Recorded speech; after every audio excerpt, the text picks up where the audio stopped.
Bueno, vamos de mesa a mesa. Vamos con Yasmín Ugalde, integrante del Instituto Nacional de Formación Política de Morena, porque es viernes de cuarto grado y hoy con invitada de lujo, con alguien muy especial, nuestra colega periodista de la revista Contralínea, Nancy Flores. Mi querida Yasmín, te saludo con mucho gusto. Buenas tardes, buenas noches. Hola, buenas noches, Vicente, a ti y a quienes nos ven en tu programa. En efecto, el día de hoy les traemos unas cápsulas derivadas, precisamente, ahorita escuchaba la anterior mesa, vamos a agarrar hilo precisamente de este mismo tema y tuvimos oportunidad de platicar de cerca con Nancy Flores, quien recientemente hacía puntuales señalamientos precisamente desde la conferencia mañanera, le hacía preguntas alusivas a esto mismo que platicabas en la mesa anterior, ¿no? Pero bueno, pues escuchemos lo de ella. Claro que sí, la importancia de las elecciones para diputados federales y cómo los empresarios, como Claudio X González, precisamente exhibido en una mañanera, quieren hacerse, sí, de la mayoría, pero por cuestiones económicas, porque ahí se maneja la marmaja, ahí se maneja el presupuesto. Iniciamos cuarto grado.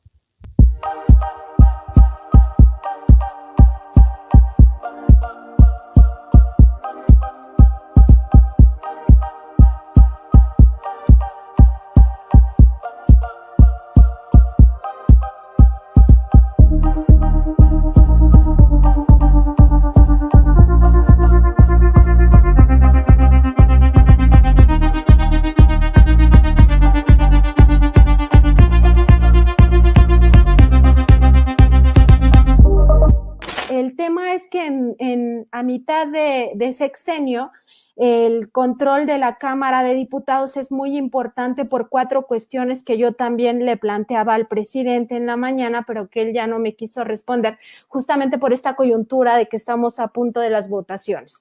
Entonces, estas 4 cuestiones me parecen cruciales para entender por qué están tan alterados y por qué ya abiertamente el empresario Claudio X González Guajardo sale a además un meeting de quién, de la esposa del expresidente Felipe Calderón, Margarita Zavala, abiertamente vinculada a la derecha de este país, ¿no? Y en ese meeting dice, vamos a mandar al carajo a Morena, entre otras cosas, ¿no? Y llama a votar por el PRI, el PAN y el PRD en una fusión, en una alianza que es a todas luces incongruente, ¿no? Porque sus plataformas de estos partidos son totalmente distintas y se desdibujan. Ellos se desdibujan porque lo que ahora encabezan es un proyecto de nación de empresarios y abiertamente ya lo dejan claro. Y lo que está en juego y estas 4 situaciones, estas 4 cosas que son importantísimas, es precisamente el presupuesto de los próximos 3 años, que no es cualquier cosa, y con el cual, si ellos obtuvieran la mayoría del Congreso, pues podrían acotar no solamente los programas sociales que son la base, son el fundamento de este gobierno, sino también el programa de austeridad, es decir, podrían repartir miles de millones de pesos como se hizo en el pasado para los estados, por ejemplo, y con ello aceitar la maquinaria para 2024. Todo esto yo no se lo expliqué al presidente porque pues yo tenía poco tiempo ahí, pero es muy grave que asuman el control de la Cámara de Diputados por este tema y por los otros. Entonces, que controlen el presupuesto es importantísimo, es decir, podrían limitar totalmente los próximos 3 años de este sexenio. La segunda cosa por la cual es importante esta elección es porque quien gane esta mayoría, y si es el grupo opositor encabezado por los empresarios, pues tendría justamente la facultad de vetar las leyes y reformas progresistas de este gobierno. En tercer lugar, ellos podrían impulsar sus propias contrarreformas, es decir, todo lo que han venido tirando a través de juicios de amparo, pues ahora lo tirarían desde la Cámara, ¿no? Es decir, todo lo que se ha podido ir avanzando, que son bastantes cosas, a mi parecer, a mi juicio, pues se vendrían abajo, porque ellos impulsarían contrarreformas desde ya, o sea, tomando el control de la Cámara de Diputados, desde ya empezarían con esto. Y en último lugar, y me parece que aquí es donde confluye la teoría del golpe de Estado blando, es que podrían intentar en algún momento destituir al presidente, que es algo que ya se ha ensayado y con mucho éxito en América Latina. Y precisamente a través de la revista Contralínea se ha publicado sobre este golpe blando que estaría en marcha en México con el poder de los empresarios y encabezado por expresidentes de México. Hoy precisamente le leía a usted que ya está en marcha este golpe blando y que son las cúpulas empresariales como la Coparmex las que lo impulsan, y la estrategia emplea armas psicológicas, económicas, sociales y políticas para desestabilizar el gobierno y sus instituciones, corroer las bases sociales y la credibilidad del primer mandatario.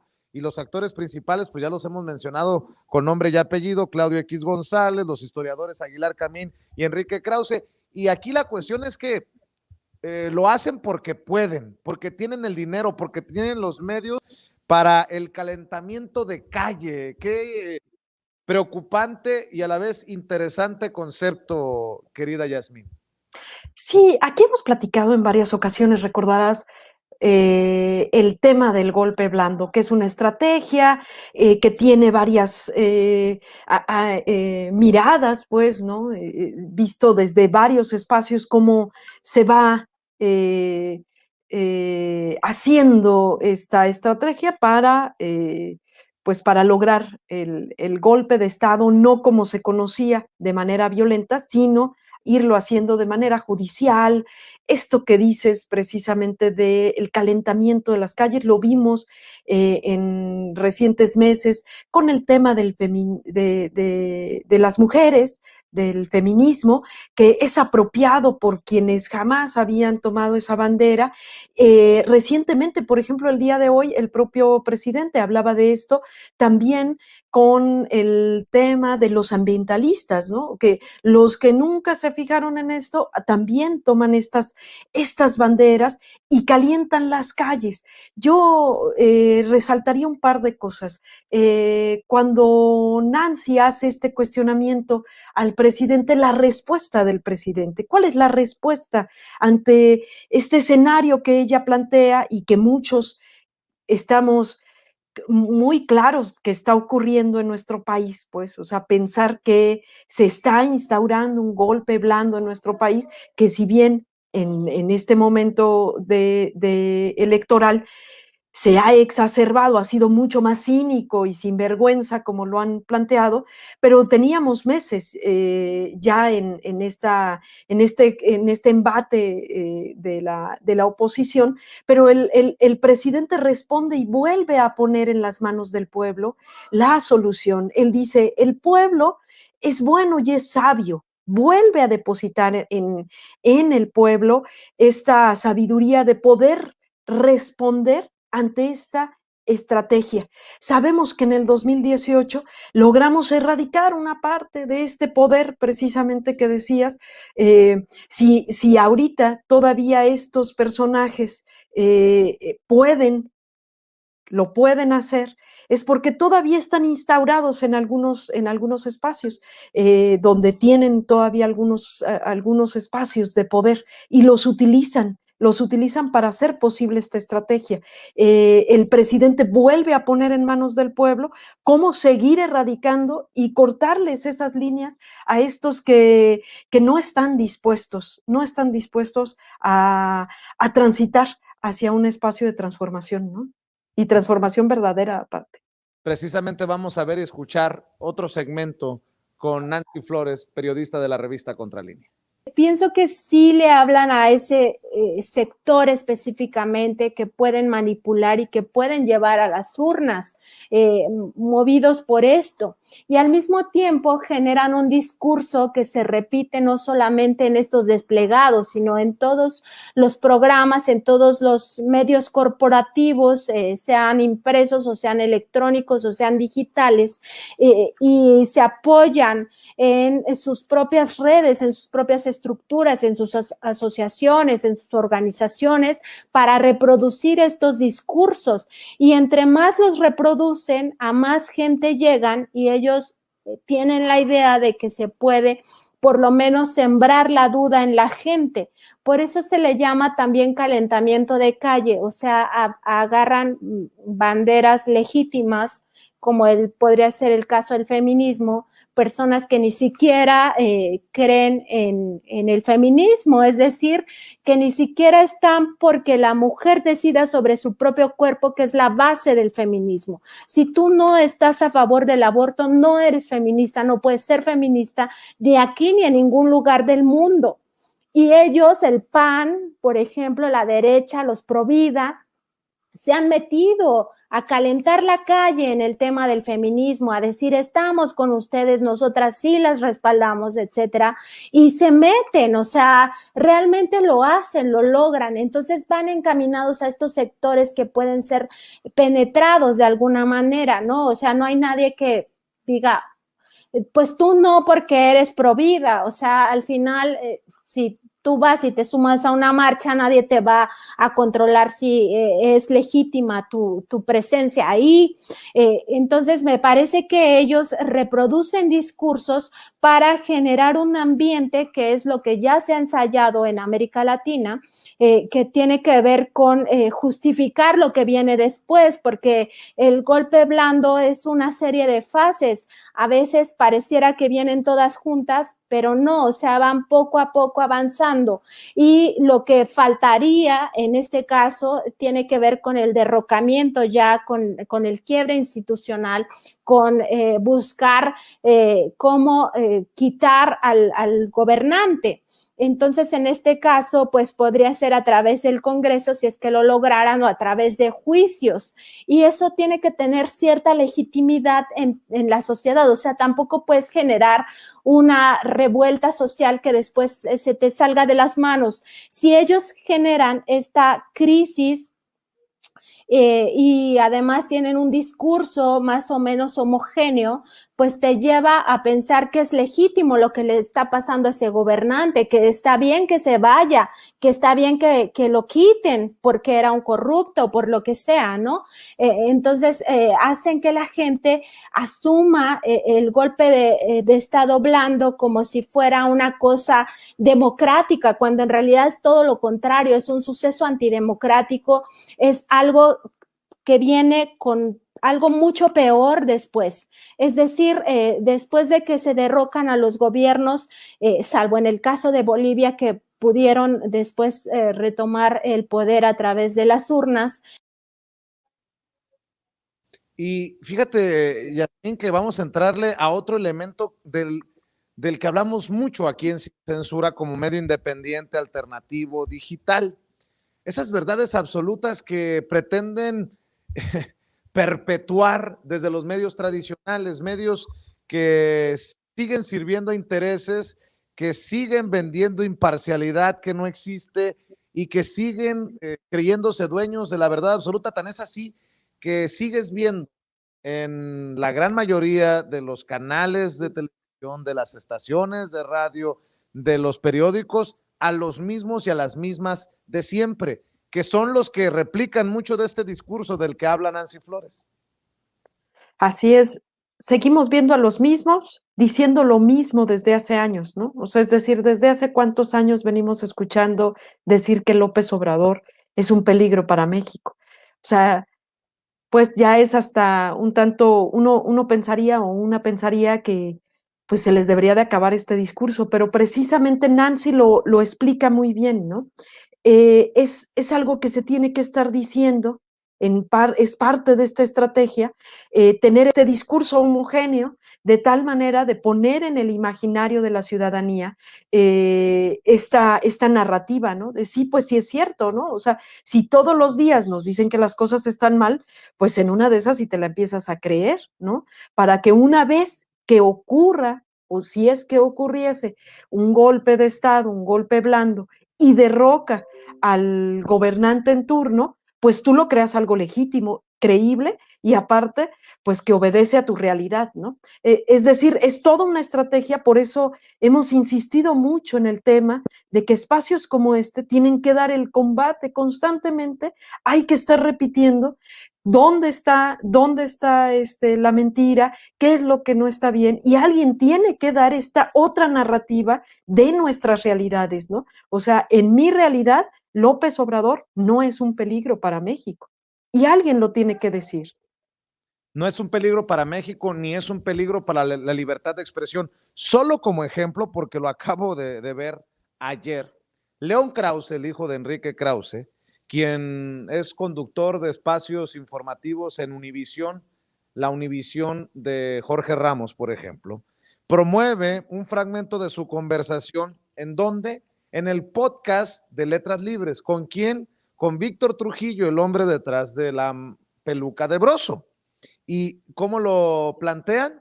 El malestar del poder ante los medios de comunicación en México no es cosa nueva, pero en el presente sexenio la virulencia contra las voces críticas ha alcanzado nuevas cotas. Así lo escriben. Yo digo, madre, pues con razón andamos mal. Estos que se sienten dueños de la verdad absoluta, que se sienten los atacados, que se sienten los verdaderos periodistas, porque no es tampoco secreto que tratan de ridiculizarnos, de denostarnos, de callarnos, solo por ser, entre comillas, youtuberos, a pesar de que tu servidor tenga más de 20 años en los medios de comunicación contando historias e informando. Pero solo como ejemplo, Yasmín. Sí, y no nada más se creen dueños de la verdad, se han creído hasta hace muy poco dueños de este país, de las decisiones de este país. Eso es lo que les duele terriblemente, es en esa realidad que no creen que está ocurriendo. Es por eso que ocurren cosas como en este combate de narrativas y de discurso, ¿no? Pues el reciente manifiesto que sacan con más bien un poquito menos de 500 firmas, ¿no? Su manifiesto por la democracia y la libertad, ¿no? Que precisamente, de hecho, el día de hoy también les responde en una columna muy buena Pedro Miguel a estos abajo firmantes. Ahí está el tema de las narrativas y la importancia de ello. Y aquí resaltaría yo algo. Si bien estamos todavía, digo, porque estamos a unos días de la elección, en un momento crucial, pues, para esto, hablar del golpe blando es importante porque esto no acaba con la elección, esto no acaba si queda muy bien posicionado en la Cámara Morena o esto, no acaba ahí, sigue siendo y seguirá siendo latente un golpe blando en nuestro país. Así es, vamos a escuchar a Nancy Flores hablar de este elemento importante en la mesa del diálogo político nacional. Cómo tratan de monopolizar el discurso, los medios en general. Es decir, no están abiertos a voces distintas a lo que ellos quieren que la gente escuche, ¿no? O sea, porque los medios de comunicación no solamente difunden, digamos, sí, informaciones, pero también noticias falsas y rumores que buscan estos objetivos específicos de lo del golpe blando, ¿no? O sea, es decir, generar un descontento en la población, sino también callan otras cosas, es decir, callan voces. Y eso ya no se vale en este momento, en este país. Sin embargo, lo siguen haciendo. O sea, me parece que las narrativas sí siguen del lado empresarial, del lado corporativo. Los medios de comunicación siguen teniendo papel importante, y sin embargo, las redes sociales y el Internet han venido de alguna manera a romper esto. Es decir, los propios ciudadanos pueden ya tener alternativas informativas que tengan sustento y a las cuales pueden acceder de mejor manera o digamos que tener una perspectiva distinta de lo que ocurre en el país con otros discursos más, no sé si decirlo así, pero más honestos, ¿no? O sea, es decir, sin esta carga del interés empresarial que hay detrás de un medio corporativo. Sin embargo, me parece a mí que también una realidad de este país, lamentablemente, es que no hay internet en todos lados. Y lo que sí hay es una radio o lo que sí hay es un televisor y lo que sí hay es ese discurso que se ha monopolizado. Por eso yo decía, le hablan a aquellos en los que sí pueden incidir en el voto, pero le hablan en general a toda la sociedad. Y eso me parece que es lo grave y lo lamentable, porque hay comunidades donde siguen informándose a partir de estos medios corporativos, no hay esta diversidad informativa.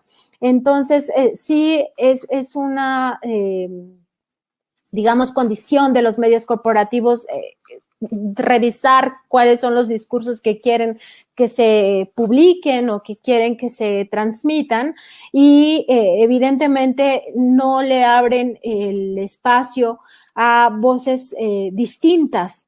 Es muy difícil encontrar a un crítico en este momento de,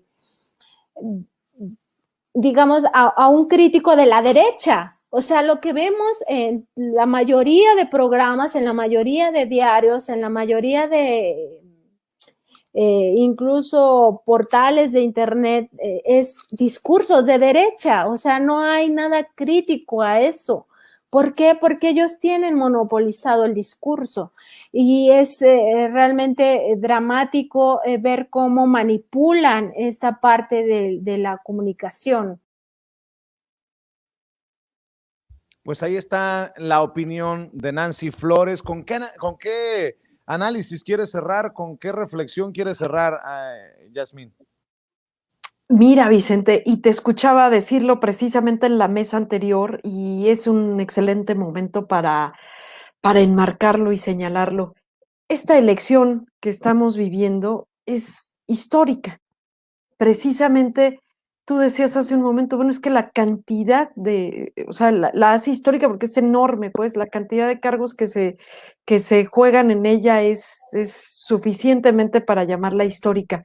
Pero veamos el otro lado también, que es el lado que a Morena siempre ha insistido en resaltar. Y tiene que ver con los procesos políticos participativos de la ciudadanía. Y eso va más allá de un proceso electoral. Saber cómo nos comportamos. El cómo tiene que ver y obedece a la ética. Es decir, ¿qué va a pasar? Eso sabemos qué pasan en los procesos electorales, en un proceso de elección como el que estamos viviendo, pero cómo lo llevamos es lo que nos hace distintos y distintas. Este momento transformador o de posible transformación en nuestro país es ese momento único donde tenemos la oportunidad de que nos comportemos, de que hagamos las cosas distintas. El cómo lo hagamos será bien importante.